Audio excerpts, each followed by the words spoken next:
Omniverse.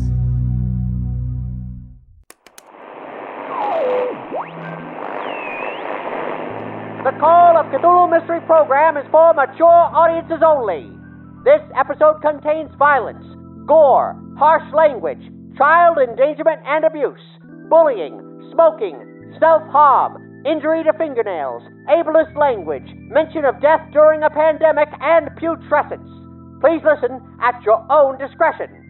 If you find our Stygian stories simply scintillating, unlock further secrets at patreon.com/omniversemedia and help us fund future series via our Indiegogo campaign at cthulhumystery.com/crowdfund. Do you hear that?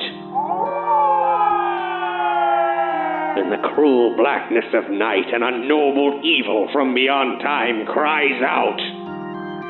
What dark deeds unfold on the streets of Arkham, and which unwitting souls, innocent or impure, will succumb to the maddening call, the Call of Cthulhu. Black Barrel Coffee brings you Part 3 of the Call of Cthulhu Mystery Program Night at Howling House. Tonight's chilling chapter, Playthings. Hi, I'm the Call of Cthulhu Mystery Program showrunner, Catherine Blackard. Recently, a listener all the way from Sweden by the name of Lil Skunk gave us a 5-star review on Apple Podcasts. They said that the cast of our show is amazing, that my charm oozes through the ether. That's very nice of you to say. And that our horror and humor is a perfect blend. An outstanding compliment because I know from perfect blends. Like Nefren Cafe, the new instant coffee blend from Black Pharaoh. Fruity, floral, and robust enough to wake the dead. Black Pharaoh's Nefren Cafe reigns supreme over other instant brands. They've harnessed the ancient art of mummification to resurrect beans from dust to the perfect cup before your very eyes. Why shamble through day like a withered husk? With Black Pharaoh's Nefren Cafe, you'll be emerging forth into the light in an instant. Find Black Pharaoh's Nefren Cafe at finer grocers everywhere. Just look for the tin with the shining trapezohedron. Amidst the crawling chaos of daily strife, have a cup of Black Pharaoh coffee and you'll come back to life. 5 children have dared to spend the night in Howling House, and already this sleepover has become the stuff of their deepest, darkest nightmares. First, they encountered a strange cat that spoke a dire omen before it ran away. Then, they discovered a grotesque rat creature living in the walls, and it had a human face. But perhaps, most shameful and disturbing of all, the truth came out that Tommy Northwood, proud Boy Scout, stole his scoutmaster's knife. Tisk, tisk. In the wake of that startling revelation, his sister Chelsea has left the side of her deceitful brother to follow the sound of the uncanny cat, yowling upstairs.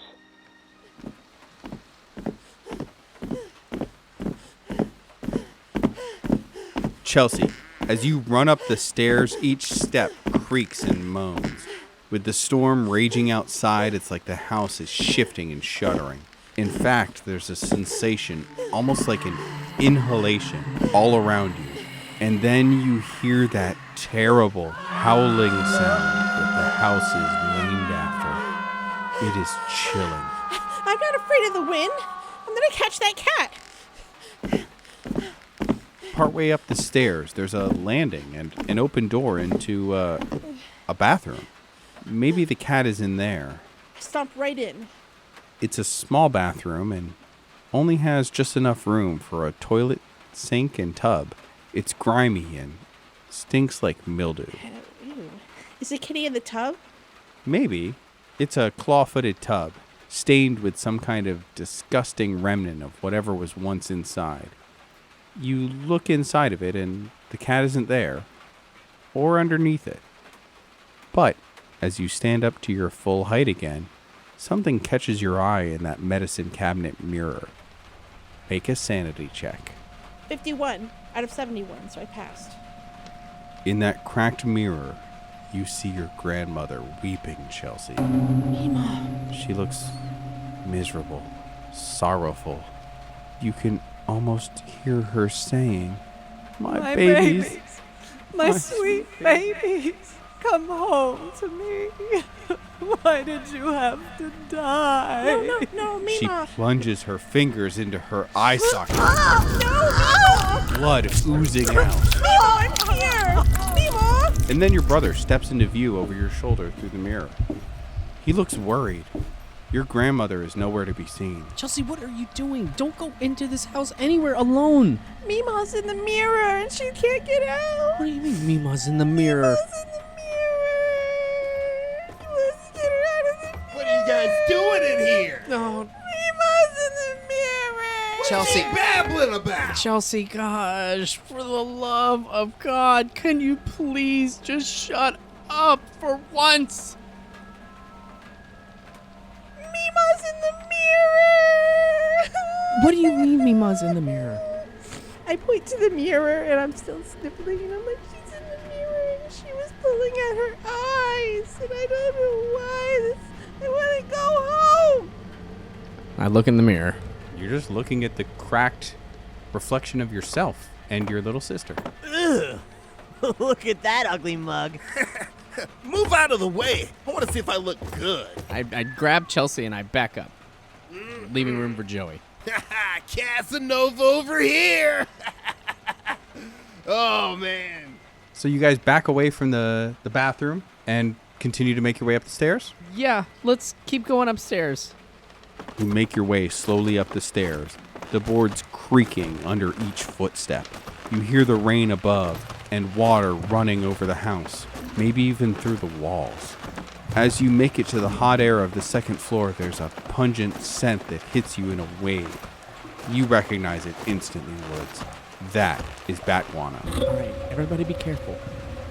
There's bats up here. Bats! If a bat bites you, it very well could give you rabies, and rabies is a slow and painful death. What are you talking about? I've had a bat in my pocket the whole time. What? A bat in your pocket? You guys saw it. It was from the gate. Can I see it? No! He's kind of attached to my I'm about inner to thigh. kick you in the pocket. Is it the one that was biting your neck? Oh, I'm going to kick you in the pocket, Dirt. I'm just saying bats are okay. Dirt, for you, this smell is, it's unpleasant and kind of terrifying. It reminds you of the chicken coops when they haven't been cleaned for a while. Looking up, there's a trap door that probably leads up into an attic or something. This area up here, up on the second floor, there's a number of doors up here that lead off into different directions. There's a door to your left and right, and there's a kind of a main hall that follows the same axis of the hallway down on the first floor. I slowly let go of my brother's hand and wander off towards one of the nearby bedrooms. What are you doing? You always need to stick together. The buddy system. I don't know, you're kind of acting like a scared little rabbit. I want to find the kitty. Am I the only person who has recognized what is happening in this house? What is happening in this house? There's a cat who spoke to you and told you that we were all going to die tonight. Dirt put a stick of dynamite in the hands of this little creature that has a head of a human being. And then Roger is using it as a puppet, and everybody's thinking, oh yeah, this is great. This is wonderful. Let's keep going. Let's open all the doors. You're the Let's one who do wants it. to stay in the house. Did someone shout, open all the doors? Okay, I'll do that. It's pretty dark up here. Any more of those candles around? In fact, there are, Joey. They're unlit, but they're around. Clusters of them, glued to the banister by their own wax. Nice. I'm gonna hit some of those with my lighter, and then I'm gonna light myself a cigarette off one. Oh, Yeah. how about a smoke, pal? I light up Roger's off of mine, and I hand it to him. Mighty fine. Mighty fine. Oh, we're smoking now. Oh, great. Ignore them, Tommy. Fine. I start drawing a big jack-o'-lantern face in the wallpaper with a knife. That's a pretty good jack-o'-lantern, Roger. Yeah, I know. Obviously. I opened the bedroom door I was heading towards. And I follow her. With your flashlight, Woods, you see a broken bed frame and a battered chest of drawers. The walls have faint remnants of what was once bright paint. You guess it might have been a child's room. Sophie told me this is the room where they found all the bodies in. Oh man, we. Okay.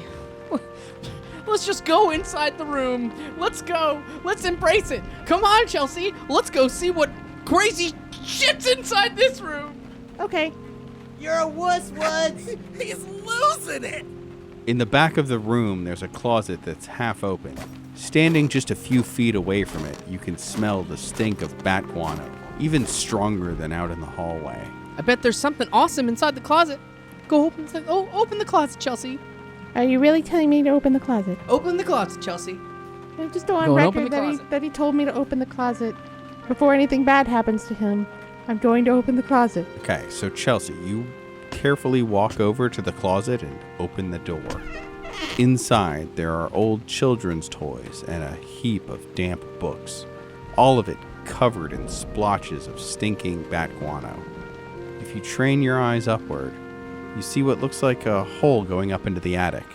I pick up a toy horse and I touch its nose to my nose before realizing that it's covered in poop. Ew, yuck! I drop it and wipe off my nose on my sleeve. Are you okay? I'm fine. You hear some squeaking up above. In that black chasm of the attic, you didn't see them initially, but there are things moving around on the ceiling. They look like bats.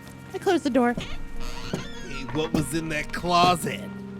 Oh, you should totally look. Yeah, Joey. Go look in the closet. Oh, you think I'm scared like you? Oh, don't look in the closet. Move out of the way. I go and stand next to Chelsea as I watch Joey because I definitely want to see this. Nonchalantly walk over and I open up the closet. Holy shit, is that more bats? There's only a few bats up here, but where the panel in the ceiling is missing, you can see what looked like maybe some steamer trunks or something up there. Like, looks like some kind of storage up in the attic. Wonder what that is up there. Up where? Up there, higher up. There's a hole? Yeah. Here, I'll give you a boost, Joey. Yeah, boost me up, man. Okay, Woods. You're going to be doing the heavy lifting here, so give me a gym class roll. 31. Made Okay, it. so you push with all your might and actually manage to get him up there enough to where he's up and into the upper room. What do you see up there? Looking around in this storage space, you find some jumbled boxes and things like that. The stuff that's stored in here looks like they're just old, rotted clothes. Not too much of use or interest, really. Anything that was in here seems to be rain-soaked and ruined. Oh, man, everything in here is just totally wet and damp and moldy and ugh. It's gross up here. That's all you see? That's all I see. I don't see anything else. Here, take my flashlight. Toss it up. Looking around with the flashlight, Joey, you catch something odd. It's a little trail in the dust and grime in the boards in the attic. And the trail leads to a space, tucked away behind some boxes. As you stoop down and peer into this little alcove, you see a ball and some jacks. It's like someone was actively playing a game in here. And there's no dust around it. But that's impossible. All the way up here in the attic in a space that's only big enough for a crawling toddler. What the fuck? Make a sanity check. I failed. I rolled an 84, but I have 59 sanity. This is not right. This is not right at all. That thing that dirt exploded, did it do this? Was it up here playing a game? Are there more of them? If the creatures in this house are playing jacks, who knows what else they might be doing? What the fuck, man? Joey, what is it? It's like everything is damp and dusty in here except for like one clean area. What do you mean? What? It's an area with like jacks and the ball and everything, and it's like something's been up here. Like something's been up here before us. Okay. I don't know. Pick up the jacks. I don't want to pick up the jacks. What are you, some kind of a wuss, Joey? Pick up the jacks. Let it be known that I have your flashlight, and I'll throw it at you, man. Listen, the flashlight's the only thing that's giving you light up there in the dark. Why don't you pick up the jacks, Joey? Fine. Pick up the jacks. I dare you. I'm picking up the fucking jacks. Joey, you're barely even able to reach your arm in there to get your hands on them, but you're able to scoop up the jacks, and you've got them now. All right. I got him. Anything else? You want me to clean up the rest of this place? Did you get the ball, too? Yeah, I got it all, man. Got the whole game so you can play it all by yourself.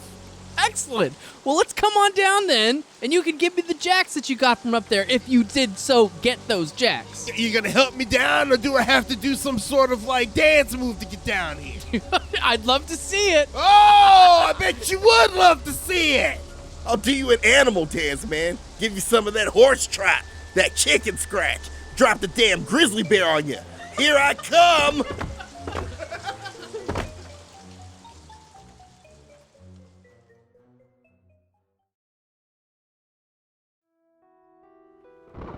Dirt. You open the door and find yourself in another bathroom. Great, another bathroom. A much bigger one.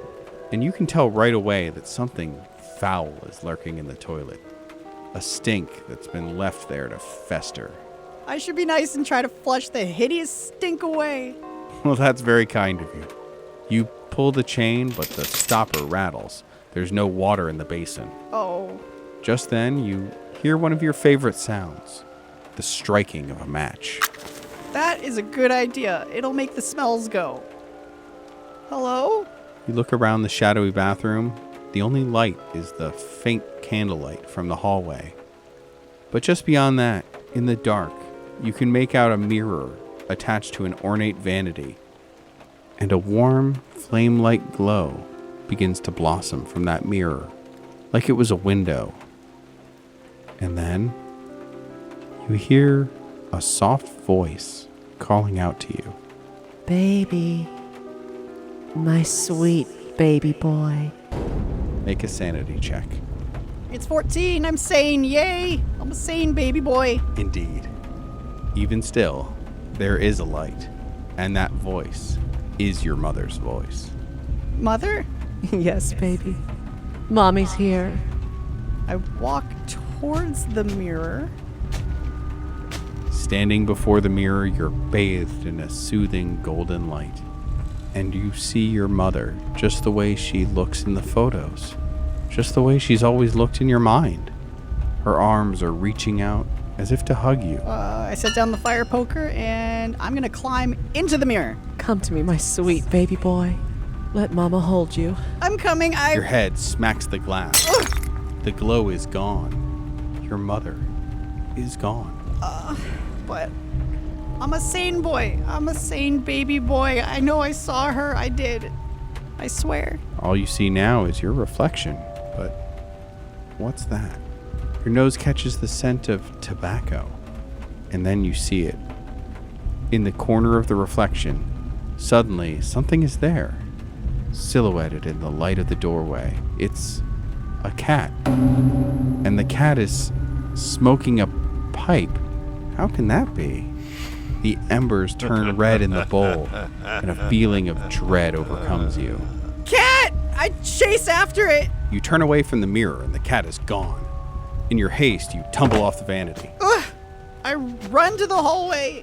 But nothing and no one is there. You hear Woods, Chelsea, and Joey in another room. You don't see Roger anywhere. But you smell the pipe. You're certain of it. It overpowers the guano stink. I'm gonna open another door. You fling the next door open and a new scent hits you. It's another very familiar scent. Wood smoke and lamp oil. Is it dark? It's pitch black, except for where the candlelight hits from the doorway behind you. I take out my matches and I light one of them. As you enter the room with your burning match, you can now make out what was probably a bedroom, but it's been wrecked. Everything has been pushed into the corner of the room except for a few more of those homemade candles by your feet, melted together on the floor, unlit. Well, that's sad. I light them with my match. They glow happily, and now you can see the pile in the corner better. It's made up of smashed furniture and clothes. As you approach it, you notice charring and a slickness on the heap.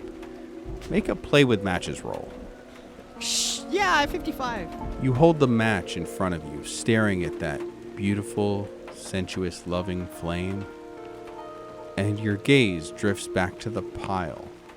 You realize that whoever did this in this room, they pushed all this stuff together, they covered the place in oil, They were probably planning to burn this house down. This would have done it. You're certain of that. You started enough fires in your time. Oh, like the Smith barn. Yes, precisely. It was so beautiful, so warm. Just like I imagine heaven is. It's awfully cold in here. You know what'll help being cold? A nice warm flame in that pile of oil-soaked rags. You gonna toss your match onto it? Of course. Your match hits the oil-soaked detritus, and ribbons of flame burst forth immediately. The warmth is so nice and so comforting. It almost looks like the flame is smiling at you for a moment. Mommy? Before it suddenly flares up, turning pink, and then abruptly goes out, leaving nothing but smoke. Where did the fire go? Can I dig through the pile of clothing? You certainly can. You root through the wadded up, oil-soaked rags and boards and clothing. You're looking for some kind of an explanation to this, making an absolute mess of yourself in the process. You don't see anything out of the ordinary, though.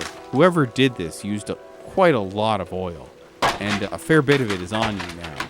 It just doesn't make sense. This should not have stopped burning. Whoa, living up to your name, I see. Dirt. Hi, Roger. I didn't do anything. I mean, I did.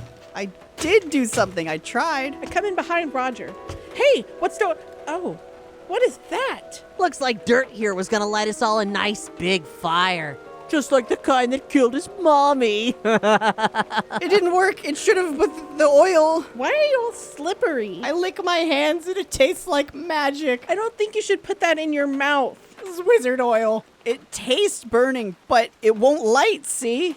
I'm gonna put my hands in the candle just to see if this magical oil lights or not. Dirt goes to hold his hand over the candle's flame. I'm gonna do it. Do it. I grab hold of Roger's pant leg. What? Roger, tell him not to do it. No way. This is great. It'll go out in a second. You'll see. Hold tight onto Roger's leg. Roger, make him stop. No, you watch. Roger's clammy and strong hands hold you tight, Chelsea. Dirt, you take 4 points of damage as the flames crawl up your arm. At first it feels tingly, then it hurts, then it hurts a lot, then you are screaming in pain.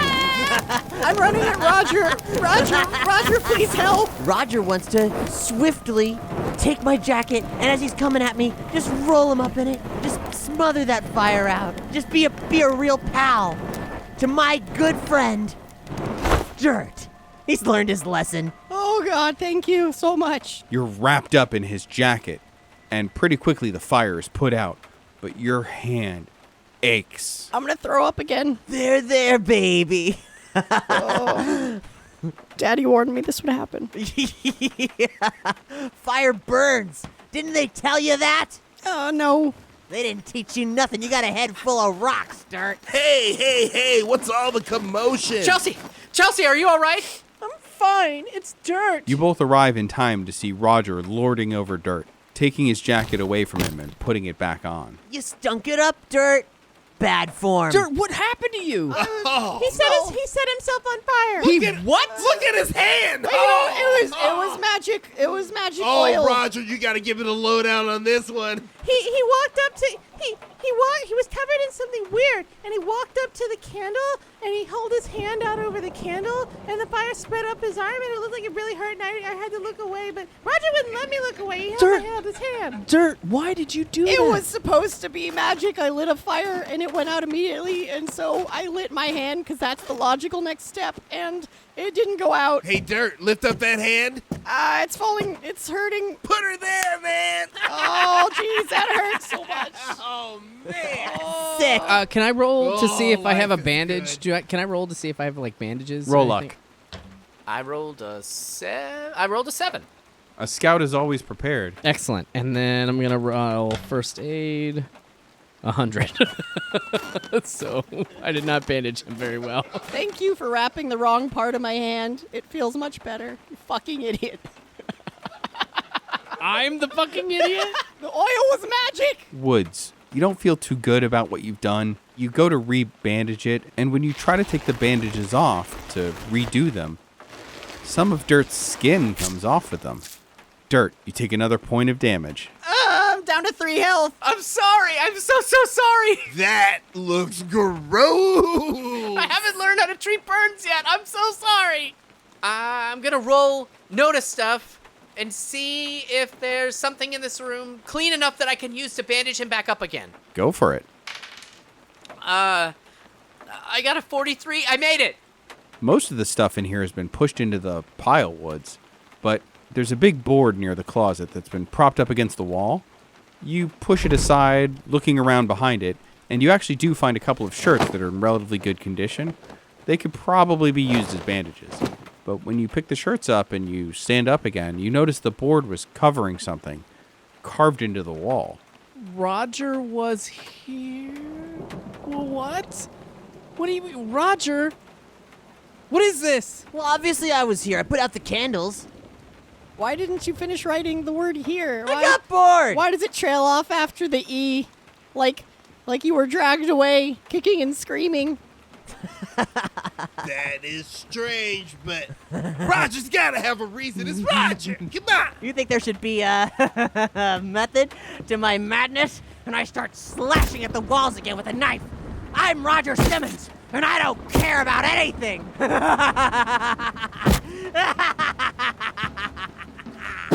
Get in on this, Joey. Oh, yeah! You're going insane. Let's do it, man! This shit. Fuck it. Oh, watch your face, man! Fuck it up, Joey. I like it when you slash the walls, Roger. Do you like it when I break stuff, Dirt? Yes. That's what I'm talking about. That's right. You see it smash against that wall? Okay. Yes. I just grabbed Chelsea's hand and I take her off into the hallway. Where are we going? Far away from them. Out in the hall, there's still 3 unopened rooms to your right, encircling the far side of the banister. We're going to the farthest one. I squeeze Chelsea's hand and we run down the hallway and into the room and I slam the door behind us. Just as you've slammed the door, the both of you are hit with this absolutely rancid stench. Ew. Make a nature check, Woods. Oh, 23 out of 80. It's Death Woods. That's what it is. Something has died in here. That animal stink has been burned into your brain from that time Kingsley showed you that rotting deer in the creek bed. But this is so much worse. Whatever it is has been dead for a while and is just trapped, rotting in this room. I hate this house so much. I hate it. This is insane. This is insane. Do I see what's making this smell? This room actually has a couple of lit candles in it. At the center is the moldering remains of a queen-size bed. It's torn and stained, and shining your flashlight through the room, you see in the back of the room there's also a closed closet door. A couple of flies buzz past your ear, and you see others gathered by that closet door. It's gonna be us. What? We're gonna die here. We are not gonna die. Chelsea! We are not gonna die here. I don't think that's really Roger. What do you mean you don't think that's really Roger? I don't know. Well, let's stay away from him. We have to keep our distance from him, whoever it is. But it's our job to keep people safe. We have to make sure that we are helpful and friendly and courteous and kind to Joey and to Dirt and to you and I. We have to stick together. I don't think you understand. I saw Mima in the mirror. You couldn't have seen Mima, and she's not here. You couldn't have seen her. I don't want to be here anymore. I want to make sure Mima's okay. I don't want to be here either, Chelsea. But we have to... I have to get that knife back.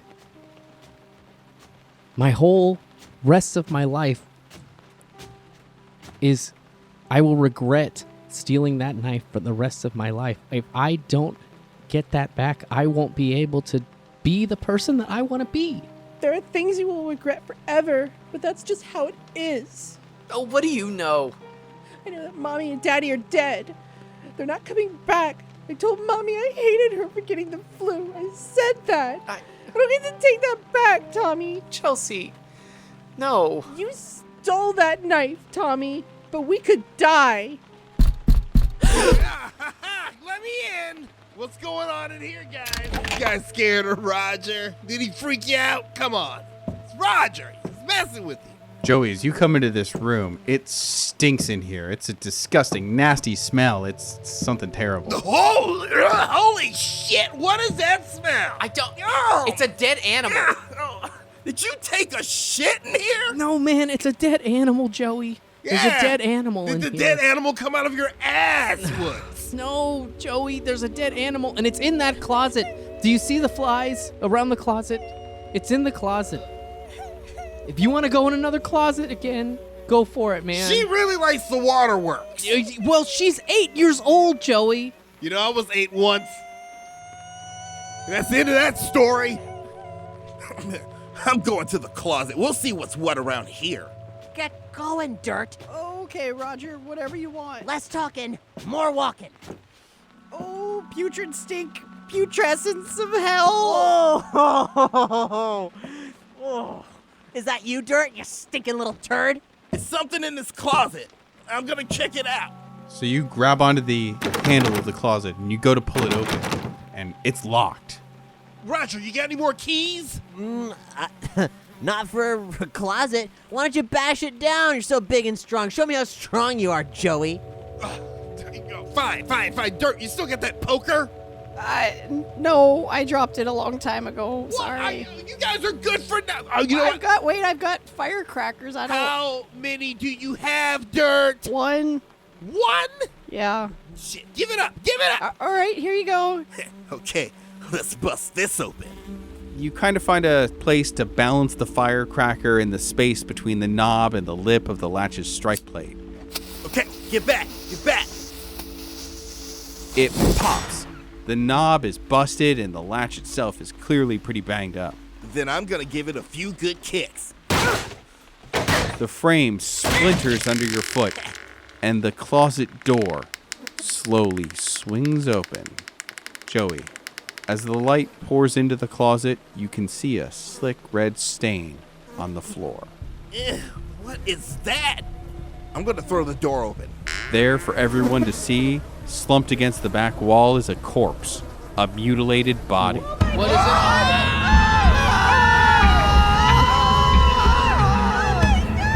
It's an older man wearing a heavy jacket and trousers. He has obviously been gnawed on by rats. His eyes and lips have mostly been chewed away, leaving a terrifying skeleton-like grin. There's some kind of heavy cord wrapped around his neck, and his left hand is missing from his body entirely. Everyone roll sanity. I rolled a 52. That's not good. I rolled an 8. I'm okay. I rolled an 82, so I definitely failed. I rolled a 69, so I just barely made it. Okay, everybody who made it loses D4 sanity. Everybody who failed loses 2d6. 2d6? God, I just lost 10 points of sanity. Holy shit. Oh boy, it's about to get real. Oh my god. I only lost 1. That took me down 4 points. I lost 6. What are you at? 49. I am at 27. All right, everybody calm down. Calm down. What do you think's wrong with his face? Oh, that is ghastly. Nice coat, though. Dirt and Woods, both of you make an intelligence check. I rolled a 22 Okay. out of 55. 43. Oh, wait, out of 50, so I'm fine. Oh, so you made them both. What that means is you guys both grasped the gravity of your situation. Yes. Dirt, you realize that they've brought you here to kill you. That's the only thing that makes any sense about this. You're not my friends. You're not my friends. Hey, just calm down. You can't do that to me. Stay back. The bats. The bats will be your friends. The bats are my only friends and all the things that live in the dirt. You back away from everyone else, into the closet, stumbling over the body of the dead man. And up above you, you see a hole in the ceiling that looks like it would lead up into the attic. I'm gonna fly away. We'll show you. No dirt. My hand hurts really bad. This is hard with one hand. The skin is coming off. And every time I grab at the hole, another fingernail comes off. I didn't know I had so many fingernails. Woods. Obviously, there's no good reason for Joey to have opened that closet other than to intentionally terrify your little sister. You She's just a little kid! You launch yourself in furious rage at Joey. You're doing this to my sister! I'm doing anything for your sister! Get off me, Woods! I'm warning you! I pull out my pocket knife and I just start trying to jam it into Joey. I just jam it into Joey and just try and stick him. Holding you by your wrist. I'm like, hey, let me know that you didn't bring your sister here. This will never happen to her. My grandma told me to bring her. Oh, my grandma told me to bring her. Whatever. And I just started, I'm gonna roll to fight him. Yeah, both of you make a fight check. I rolled a 69. I failed. I got a 70. That's enough to make it, though. That's enough. Woods, you hurl yourself at Joey like a berserker, trying to knife his eyes clean out of his skull. But unfortunately for you, Joey's a rough customer and he's taller than you. He's able to push you away and just keeps you at arm's length until you kind of come to your senses and realize this is not the Scout's way. Get off me, man! Oh, gee! Tried to take my eyes out with that thing. I'm sorry. You don't have to cry about it. On my honor, I will I do should my take best. your knife for that. I will do my best to do my duty to God, and I will my country and obey the Scout's law to help other people in all times to keep myself physically Woods, you strong, are flipping out mentally on me, man. awake, and morally straight. On my Woods, honor, when this is all over, I'm gonna... I will do best. Can I get you an egg cream when this is over? To do my Want egg duty to cream? God and to my country. Buddy, want an egg cream? To obey the No. Scout's law. He's just... To help people in all Guys, he snapped! and to keep I go myself over to where physically Tommy's strong. crouched and I put my arms around him. And I'm gonna attempt to be a pal. I roll a 10. Okay. 16 is 1/5. So. Okay, so the calming touch of your little sister brings you to your senses.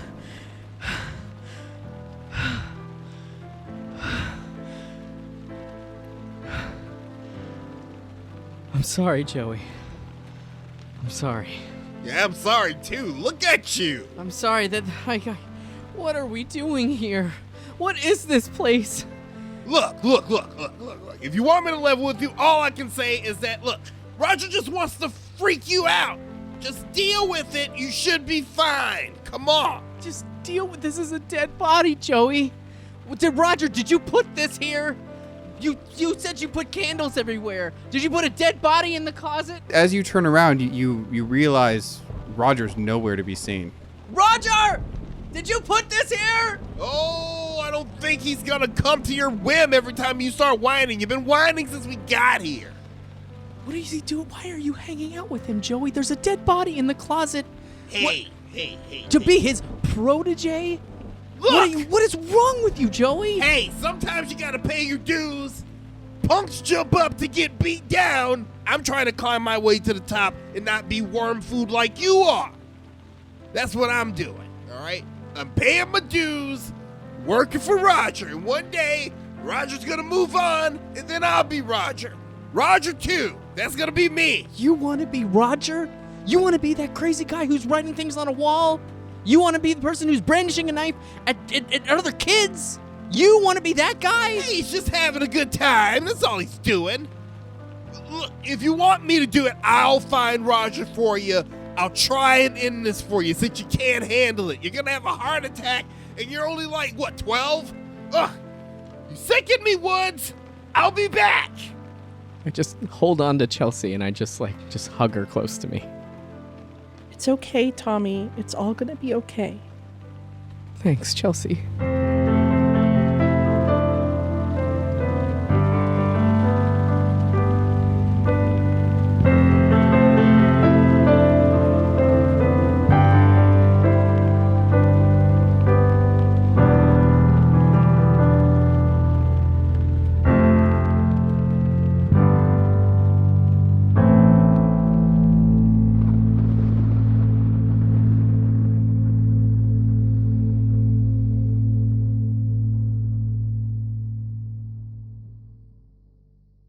You know, I happened upon a dead body once. Of course, that was nothing like this and what these children are going through. And, well, that's a story. But, first things first, what kind of friend of the audio theater would I be if I didn't take a moment here at this critical juncture to remind you that this series would not exist were it not for listeners like yourselves becoming a patron of the arts and supporting this show. If you head to patreon.com/omniversemedia, you can become a part of the community of listeners receiving early releases, updates on production, and keeping our cast and crew in kerosene during these darkening days. That door is always open. But friends, there's a limited engagement underway.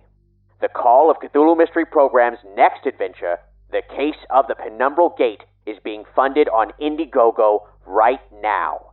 As an independent production, we live and die by our funding, and folks, I'm not exaggerating when I say that the future of this program is entirely in your hands. Head to CthulhuMystery.com/crowdfund and join us in cracking the case of the Penumbral Gate. If you do, you get access to the Black Market, a menagerie of exclusive items and experiences, from fish coins to role-playing games run by our own keeper, to honest-to-Hastur magic rituals conducted at your command.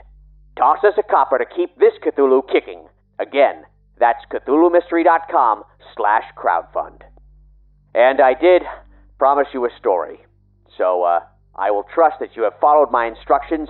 You are currently examining the crowdfunding campaign for yourself, and, let me reward your diligence with my brush with someone else's death. Folks, I am not ashamed to say that once upon a time, like many across this great nation, I was without a job and without a home. It is a dog-eat-dog world out there, riding the rails and taking what meager opportunities the road offers. One night, I rolled into town late, and folks, I knew better, but the light of a diner in the heart of town drew me in like a moth. Before I could get there, wouldn't you know it, but some police rolled up. They didn't take too kindly to a rough-looking gent like me walking their streets, so I booked it, and the sky opened up. I mean, it rained so hard it got my bones wet. But I disappeared into the downpour, and as luck would have it, I found a basement window that was unlocked. Soon as I slipped into the darkness below, I had the fright of my life. I tumbled directly onto the clammy carcass of a cadaver. He was laid out for some late-night funerary preparations, and of course, my screams brought the mortician in from a smoke break. But back then, my survival skills were honed sharp.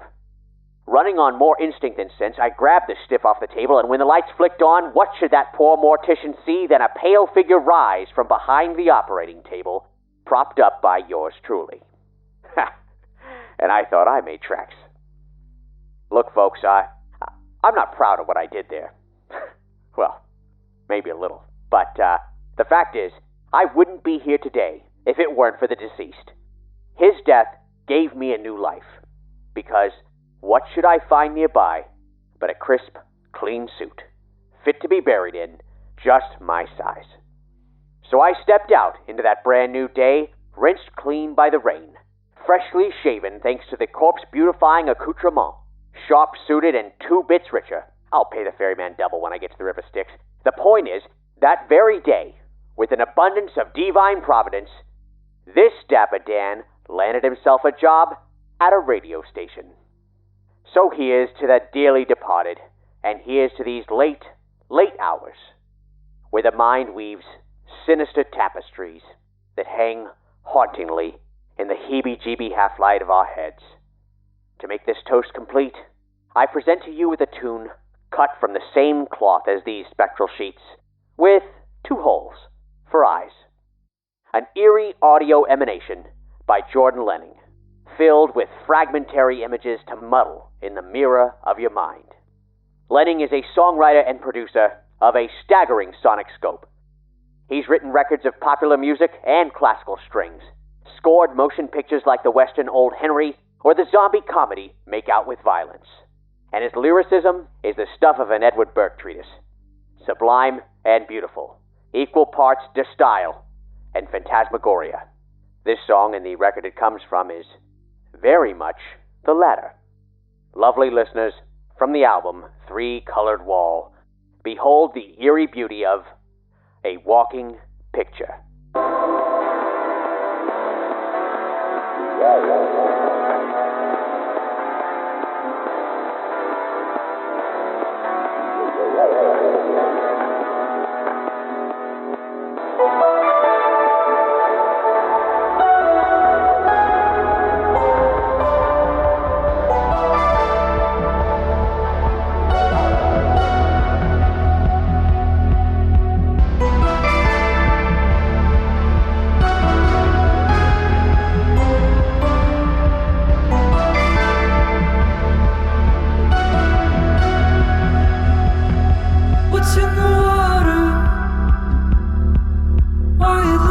like lightning. Go get the camera,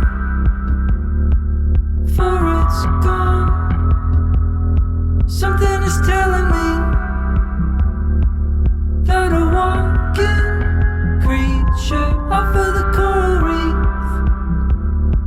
is laying low.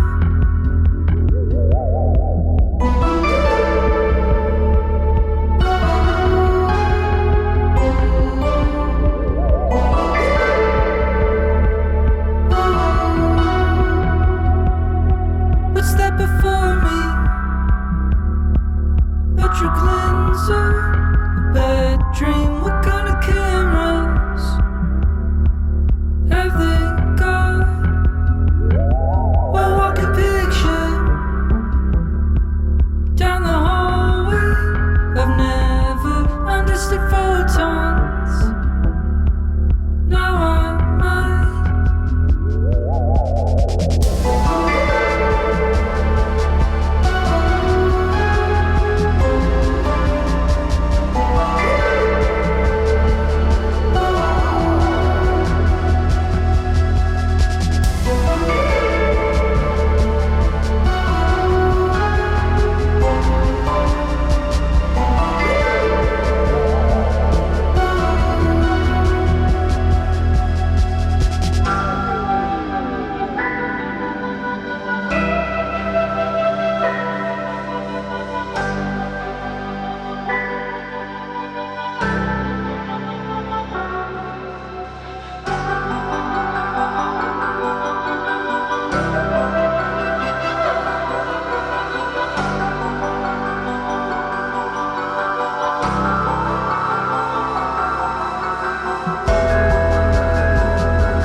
Thanks for listening to the Call of Cthulhu Mystery Program. This series is recorded and produced in Central Florida and Nashville, Tennessee, on land stolen from their indigenous people, the Timucua and Seminole, and Yuchi, Chickasaw, Shawnee, and Cherokee, respectively. Acknowledgement of the first peoples of these lands and the lasting repercussions of colonization is just the beginning of the restorative work that is necessary. Through awareness, we can prompt allyship, action, and ultimately decolonization. For links to aid indigenous efforts and to learn more about the First Nations of the land where you live, visit CthulhuMystery.com/landback. If you enjoy this podcast broadcast, please rate and review us on Apple Podcasts or Podchaser. And be sure to subscribe to our series via your favorite podcast player to get all the latest episodes. Episode 3, Playthings, was written and performed by Luke Stram, Kat Flackard, Crystal Brain, Manda Bruno, Brandon Gerson, and Colin Peterson, with additional scripting and story editing by Kat Flackard and performances by Cynthia Beckert and Lehman Kessler. Editing and mastering is by executive producers Colin Peterson and Kat Flackard. It's produced by John Sebastian Laval, and Jessica Mudd is associate producer. Our original score is composed and performed by Ryan McQuinn and Mike McQuinn of Neon Dolphin. Home for all your custom music needs and more, neondolphinmusic.com. The Call of Cthulhu Mystery Program is proudly played using Chaosium's Call of Cthulhu 7th Edition. Night at Howling House is based on The Dare, a scenario by Kevin Ross with revisions by Brett Kramer, published by Sentinel Hill Press. For full episode credits, transcripts, as well as character sheets and other supplemental material, visit CthulhuMystery.com. This podcast would not be possible without the support of listeners like you and our incredible team of Patreon producers: Joe Tank Ricciardelli, Miona MK86, Sean Hutchinson, Sean T. Red, Josh King, and Patrick Webster, and our executive Patreon producers: Big Bad Shadow Man, Marcus Larson, Jamie Sutton-Malone, and Becky Scott Fairley. Join the team at patreon.com/omniversemedia. All characters appearing are fictitious, and any resemblances to persons living or dead is purely coincidental. This has been the Call of Cthulhu Mystery Program. Good night.